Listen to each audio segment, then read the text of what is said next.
त्याची वाटचाल ही महासत्तेकडे होत नाही। बल सागर भारत हो विश्वात शोभून राहो हे पूज्य साने गुरुजींचे स्वप्न आज अपूर्णच आहे। स्वातंत्र्यानंतरच्या काही वर्षात आमचे जुने जाणते सर्व एकत्र राहत असत। त्या काळाविषयी म्हणावेसे वाटते। सणवार जत्रांमधून किती जल्लोष असायचा, सणवार जत्रांमधून किती जल्लोष असायचा। भजन कीर्तन करीत गाव अख्खी रात्र बसायचा, अख्खी रात्र बसायचा।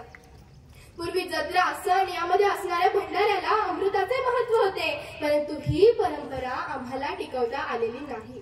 स्वातंत्र्य, समता, बंधुता या भारतीय राज्यघटनेने अधोरेखित केलेल्या मूल्यांपासून जातीय हिंसा, स्त्रियांवरील अत्याचार यांचे प्रमाण चिंता वाटावी एवढे आहे। आणि म्हणून मी म्हणते की भारताची वाटचाल ही महासत्तेकडे होत नाही। आजची देशाची परिस्थिती ही दिव्याखाली अंधार अशी झालेली आहे।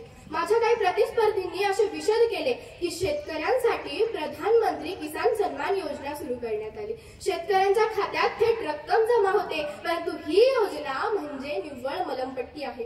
कारण काल परवाच्या दैनिक लोकमत वृत्तपत्रात एक बातमी वाचली। त्यात सन 2022-23 ला जगात 46,21,000 शेतकऱ्यांनी आत्महत्या केली आणि यात एकट्या भारताचा वाटा हा 60% इतका आहे। आज जर देशाचा अन्नदाताच संपतोय, मग कशावरून आपण म्हणू शकता की भारताची वाटचाल ही महासत्तेकडे होते आहे म्हणून? पानवठे सुकले सारे सुनी झाली पाऊल वाट, पानवठे सुकले सारे सुनी झाली पाऊल वाट। गाई गोठे सपाट झाले, सपाट झाल्या राशी, कत्तल खाण्यात रंगून गेल्या चिपाट दुभत्या म्हशी, कत्तल खाण्यात रंगून गेल्या चिपाट दुभत्या म्हशी। कुणाचा जीव घटमळतोय तर कुणाच्या गळ्यात फाशी, हे समज घडतंय या देशी, येथे मथुरा काशी, येथे मथुरा काशी। आणि म्हणून मी छाती टोकपणे सांगते की भारताची वाटचाल ही महासत्तेकडे होत नाही। वर्षागणिक वाढणारी वृद्धाश्रमांची संख्या, अनाथाश्रमांची संख्या आमची नैतिक अधोगती दर्शविल्याशिवाय राहत नाही। माझ्या काही प्रतिस्पर्धींनी असे सांगितले की भारताची अर्थव्यवस्था ही 10व्या क्रमांकावरून 5व्या क्रमांकावर आलेली आहे। पण अहो, हे कागदावरचे जुमले काय कामाचे? आज भारतात श्रीमंत अधिक श्रीमंत होत आहे तर गरीब अधिक गरीब होत चालला आहे। आणि या दरीला जर माझे विरोधक महासत्ता म्हणत असतील तर त्यांच्या बुद्धीची कीव करावीशी वाटते। नव्या अंधकारांचे पीक फेफावत आहे, नव्या अंधकारांचे पीक फेफावत आहे। धर्मचिकित्सा, जातीय हिंसेला विरोध, पर्यावरण जनजागृती या बाबी हाताळण्यात आपण अपयशी ठरलो आहोत। सध्या देशात सुरू असलेले अस्थिर फुटीरतेचे धोरण आणणारे पापी, भ्रष्टाचारी, व्याभिचारी माणसे पाहिले की वाटते समाजात आज सर्वांनाच भ्रष्टाचाराचा नशा आहे, समाजात आज सर्वांनाच भ्रष्टाचाराचा नशा आहे। वरून कीर्तन, पण आतून मात्र तमाशा आहे, आतून मात्र तमाशा आहे। कोरोना काळात आरोग्य दूतांचे काम हे वाखण्याजोगे नक्कीच होते, परंतु डेड बॉडीच्या बॅगा विकून जाणारे हे देखील या देशात आहे आणि याला आपण महासत्ता म्हणणार का? काहींनी स्वच्छ भारत मिशनचा उल्लेख या ठिकाणी केला। यामध्ये कोट्यावधी रुपयांचा उल्लेख करण्यात आला, शौचालय बांधल्या गेल्याचे सांगण्यात आले। परंतु आजही जर गावामध्ये जायचे असेल तर गावाबाहेरूनच तोंडाला रुमाल लावून जावा लागतो। याला का आपण महासत्ता म्हणणार का?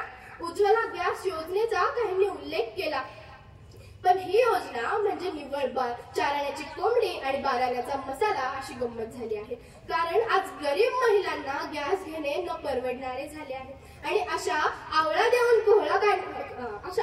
कोहळा काढणाऱ्या योजना देऊन काय भारत महासत्ता होणार आहे का?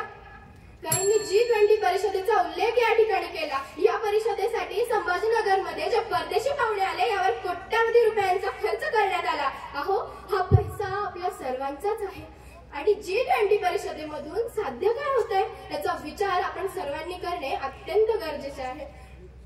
माझ्या काही विरोधकांनी सांगितले की भारताची संरक्षण यंत्रणा ही जगात 3ऱ्या क्रमांकाची यंत्रणा आहे। मग माझा प्रश्न आहे त्यांना की यंत्रणा जर एवढी सक्षम होती तर पुलवामा अतिरेकी हल्ल्यात आमचे 40 जवान का शहीद झाले त्याचं आत्मपरीक्षण करणं अत्यंत गरजेचं आहे। आज भारताची स्थिती अशी झाली आहे की आचार विचारांपेक्षा भ्रष्टाचार गोड वाटत आहे, समता, बंधुभाव यापेक्षा विषमतेत मोठेपणा दिसत आहे, धर्मनिरपेक्षतेपेक्षा जातीवाद भावत आहे आणि नैतिकता तर दूर पर्यंत अदृश्य झाली आहे। आणि हे एवढे सगळे वादविवाद होत असताना काय तर म्हणे आमचा भारत महासत्तेकडे वाटचाल करत आहे, महासत्तेकडे वाटचाल करत आहे। अहो, भारताला महासत्ता होऊ बघणाऱ्यांना